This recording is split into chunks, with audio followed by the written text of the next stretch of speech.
Hey guys, what's up? Masyado ngayon today. Halika. Pag-usapan natin itong mga pinagsasabi ni Benny Abante na parang siya lang nakakaalam. Si Congressman Benny Abante, bibigay siya ng mga nakakatawang, ano ba to? Ano ba ginagawa niya dyan? Nagpi-privilege speech ba siya rito? Ayan tuloy, nagpapatulong si Ma'am Joey na i-fact check itong mga statement ni Benny Abante. So dito, sinasabi ni Benny Abante na wala daw or drug-free daw ang kanyang distrito. So ngayon, ide-debunk natin ito. Kasi dito makikita nyo yung kawalan ng alam ni Benny Abante sa kanyang distrito.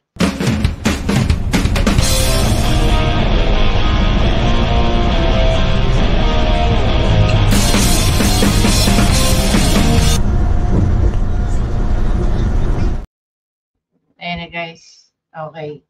So, eto bigyan ko kayo ng background. Si Benny Abante po ay congressman ng 6th District of Manila. Okay? So, ano po ba nasasakupan ng 6th District? Sabi dito kay Wikipedia, the district consists of Barangay 587, 2648, and 829 to 905. In the Eastern Manila District of North Paco, Pandacan, San Miguel, Santa Ana, and Santa Mesa, bordering Makati, Mandaluyong, Quezon City, and San Juan. Also facing the Pasig River. It is currently represented by the 19th Congress, which is basically si Bishop Benny Abante nga. Okay? So as you all know guys, yung pagmamalinis ni Benny Abante talaga namang nakakatawa. Take note ha, nasasakupan ni Benny Abante, okay, ang Santa Mesa, Santa Ana, San Miguel, Paco, at Pandacan. Okay? Maliban pa dun sa mga barangay na na-mention. Ngayon, doon po sa born and raised sa Maynila, okay, dito specifically sa mga areas na to, even if you're not from this area, etong mga lugar na to, alam naman natin na marami din naglipa na dyan ng mga drug pusher at saka drug addict. Ako, born and raised ako sa Manila, nag-aral po ako sa Maynila. Ito yung mga lugar na hindi mo pupuntahan pag gabi. No? Before the Duterte time. Hindi mo pupuntahan yan. Hindi ko naman sinasabi yung buong lugar na yan, delikado. Pero may mga areas dyan na kailangan mag-iingat ka. Diba? Marami akong mga kaibigan kaklase na nakatira dyan sa Santa Ana. Marami akong kaibigan na kaklase na nakatira sa Santa Mesa, sa San Miguel, sa Pandacan, sa Paco. Siguro kung meron man lugar dyan na masasabi mong safe, safe talaga, San Miguel. Alam mo kung bakit? Kasi nandun yung Malacanang eh. Kung wala doon yung Malacanang, ganun din. Ganun din definitely ang mangyayari dyan. Siyempre, punong-puno ng security ang lugar na yan. Diba? Oh, pakinggan natin itong pinagmamalakan ni Benny Abante. Pagtawanan natin to. Nais ko sang sabihin sa inyo na ang distrito ko po ay drug-free. Pero walang napatay. Kahit isa. Ito sabi ni Benny Abante rito, yung distrito daw niya drug-free. Pero kahit isa daw walang napatay. Ganyan kawalan ng alam si Benny Abante sa distrito niya. Diba? Pwede naman pala eh. Pwede naman pala ng isang syudad, ang isang bayan, ang isang distrito, pwedeng mawala ang drugs na hindi mo kinakailangan pumatay. Pwede naman talaga eh. Sino ba nagsabing hindi? Kasi, take note if we're going to, if he is trying to make that statement para lang sabihin na mamamatay tao ang mga Duterte, ito yung bagay na hindi nila sinasabi. Gaano pa karami ang mga sumurrender noong panahon ni PRRD? Mahigit 1 million po ang nagpa-rehab. Produkto po yun ng tukhang. Out of what? 60,000? Ay, 60,000, sorry. Out of 6,000, na pinapalabas nilang 30,000. Sige nga. Ganun lang po karami ang mga nanlaban ng panahon ng drug war. pero maraming piniling mabuhay. Mag-agree naman tayo kay Benny Abante dito. Pwede naman talaga yun, sir. Unfortunately, ang pinoproject nyo, mas marami, okay, mas maraming napatay. Pero hindi nyo sinabi na ilang libo higit sa dami ng nagparehab, nasalba ni PRRD ang buhay, nasalba ang pamilya ng mga nagparehab na yun. Diba? Oh, tingnan nga natin kung talagang malinis ang distrito ni Benny Abante. Ito po ay news posted ng PNP, Philippine National Police. This was posted 2021. Ano nakalagay dito? 4 drug suspect nab in Manila yield 3.9 million shabu. Oh, saan ang mga address nito? Ayan oh, Pandakan, Manila. Sige nga, sasabihin ni sasabihin ni, ay, CIDAS disclosed that Belia Odin E. Antonio, 46 years old, female, married, was arrested by the operatives DDEU Manila Police District in an initial bypass operation conducted noong April 21 sa Pedro Hill Street, Pandacan. Eh, di ba under yun ang distrito niya?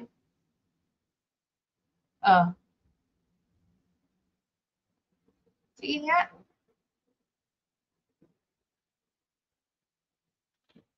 Gusto niyo pa isa? Tara. August 2024. Operatives from the NPD collared 2 individuals who yielded at least 5 kilograms of shabu with strict value of 34 million, 2 firearms and grenade in a bypass operation last Friday in Santa Ana, Manila. Distrito rin niya yan. February 2020, August 2024. Diba? Mga bypass yan. Punta tayo dito. August 19, 2024. NPD ulit. Ang sabi ng NPD. Arestado ng mga tauhan ng Manila Police District ang dalawang individual na magkahiwalay sa bypass na nagresulta ng pagkasamsam ng 1.4 million halaga ng illegal na droga noong August 15, 2024. Oh, saan nangyari? Santa Ana ulit.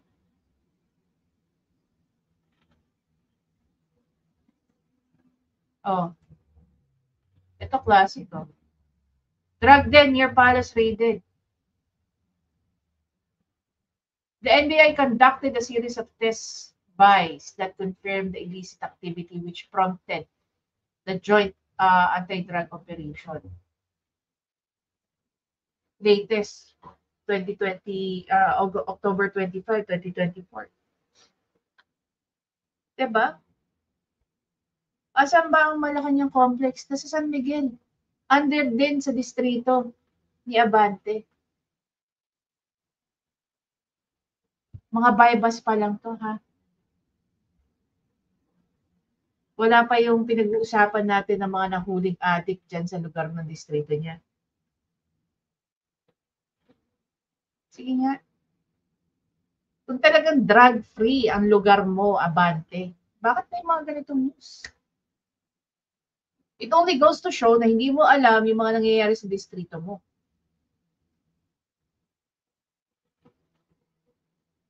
Dahil tanga ka? Dahil bobo ka? O dahil masyado kang busy sa mga sa mga Duterte? Alin doon sa mga yun? Tapos nagagalit ka sa mga taong bumabati ko sa'yo? Eh, ikaw lang naman nagbibigay ng rason sa amin eh. Kung bakit ka namin babatikusin. Imaginein mo. Maliban sa isa kang congressman, isa kang pang bishop puno. Pero bakit nakakayanan mo gumawa ng mga ganitong statement? Masyadong pagmamalinis. Tingnan natin yung comment section dito ni Ma'am Zoe. Drug-free, libre nga ang droga o wala ng droga? Tanong dito ni The Source, ano po data nyo, honorable? Sabi ni Idol ko yan, libre na daw ang drug sa kanila. Free ang drug. Nangarap kang gising, sabi. So even yung mga tao nagko-comment kay Ma'am Joey, walang naniniwala na drug-free na yan. Drug-free pero walang napatay, so walang lumaban na armado. Exactly. Dahil alam nila mangyayari sa kanila. Sabi rito, tanong ko kay Isko, saan planeta ba yan si Mr. Chair? Diba? Wala naniniwala sa'yo. Dito ba sa loob ng Malacanang may nahuli ng mga push-up tapos may Malacanang gate drug din? Pero nagtataka kami, saan galing yung millions sa sasakyan? Very good question, di ba? Saan po siya na district para maimbestiga? Drug free kasi pwede naman daw sa kanila kahit mag-drug sila libre daw. Drug. Tingnan natin yung post dito ni Ma'am Joey. Crowdsource din si Ma'am Joey, tingnan nyo. 1.5 comments.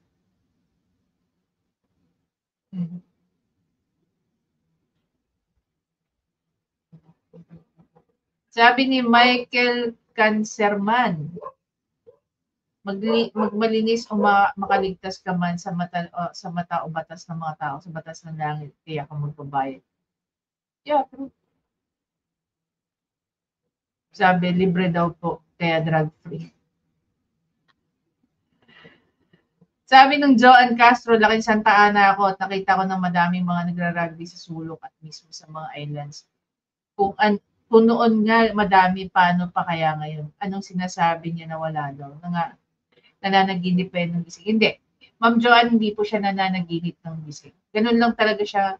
Ganun lang talaga. Wala siyang alam sa nangyayari sa distrito niya.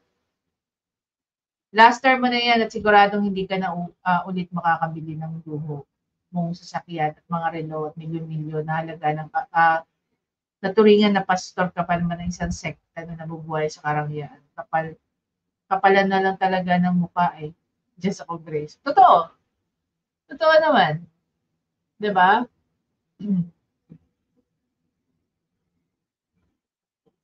Sabi ni Elia Malyari, yung akala ni Congressman Benny Abante ay may naniniwala pa sa kanya na matinong Pilipino. Sobrang dami ng luxurious personal materials niya na alam ng marami saan galing. Sa kaba ng taong bayan. Wala namang matinong tao maniniwala sa isang Benny Abante. Exactly. Diba? Sabi ni Chito Soto, napanood ko yung umpisa ng hearing sa Quadcom, nagdadasal sila bago mag-umpisa ng hearing. Talagang sagad na sa pagkatao nila ang mangloko ng kapwa-tao. Ultimo sa panalangin nila, niloloko din nila ang Diyos. Kung Diyos nga talaga ang isang katauhan ng Diyos, ang kadiliman ang pinagdadasalan. Diba? Ito pa, pinost ni Mr. Mark Luzon. Sabi niya rito, Manila Police District Pandacan and Tondo Police Station. Diba? Ano sinasabi ni Benny Abante na drug-free ang lugar niya, distrito niya? Kung tutusin, excuse me, yung lugar nga niya, dyan yung mga OG ng mga takbuhan, ng mga drug pusher at saka drug addict. Ang akala ng mga tao, magulo sa Tondo. Notorious ang Tondo. Naging notorious lang yan mga siguro nung panahon ng 70s, 60s, 70s. Yan. Pero, nung pumasok na yung mga latter part, ito na yung mga lugar na notorious. Kahit mga taxi driver guys, tanungin nyo. Pag sasakay ka ng taxi, sasabihin mo, Santa Ana po. Inaayawan nila. Dahil may area sa Santa Ana na maraming na-hold up dyan na taxi driver. Meron din mga taxi driver, aayawan ng mga pasantamesa. Same reason. Hanggang ngayon, tanungin mo mga taxi driver. Kawawa lang yung mga Grab driver eh. Hindi sila makapili eh. Pero at one point, tinitingnan din nila saan ang punta ng mga pasahero. Kasi kawawa sila eh. Dahil ang daming incident na na-hold up sila ng addict, napapatay at ng kung ano-ano pa. Tapos may maririnig kang ganyan kay Benny Abante. Kaya tuloy, tinanong sa kanya ni The Source, asan yung data niya? Oh. Sabi ni Steve Queso dito, drug test lahat ng tao sa distrito mo. Pag negative lahat yan, pwede ka nang magyabang. Sabi ni SP Zarate, drug-free, libre magdroga ata ibig sabihin.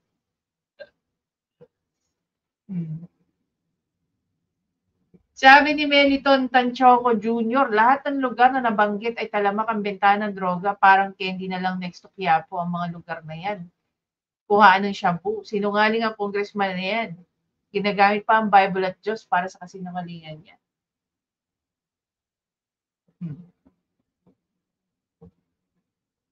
Ito yung pinakita natin kanina. Oh. Sabi rito ni Rex Outdoor, nakarecover ang operatiba ng MPD na tinatayang 34 million halaga ng shampoo na ikinasang bypass operation nito lamang Biyernes, August 2024. Oh, ayun, yung pinakita natin. Saan nangyari? Sa Malate.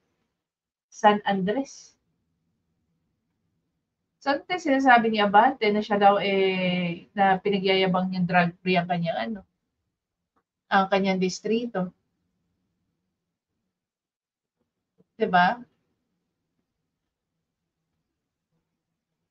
So, pakinggan natin para ma-appreciate natin si Benny Abante. Sabihin sa inyo na ang distrito ko po ay drug-free. Pero walang napatay. Kahit isa. Pwede naman pala eh. Pwede rin naman mangyari kaya drug-free kasi pinoprotektahan nila na hindi mahuli. Diba? Oh. Kasi ko, maraming drug pusher at saka drug user na inaalagaan din ng mga politiko. Dahil kumikita rin sila sa mga drug money. Huwag na tayong magagawa niya, kaya nga may narcolis eh. Diba? Mukha ba tong bago sa pandinig natin? Of course not. Of course not. Anyway, nakakatawa na lang yung mga kongresista ngayon.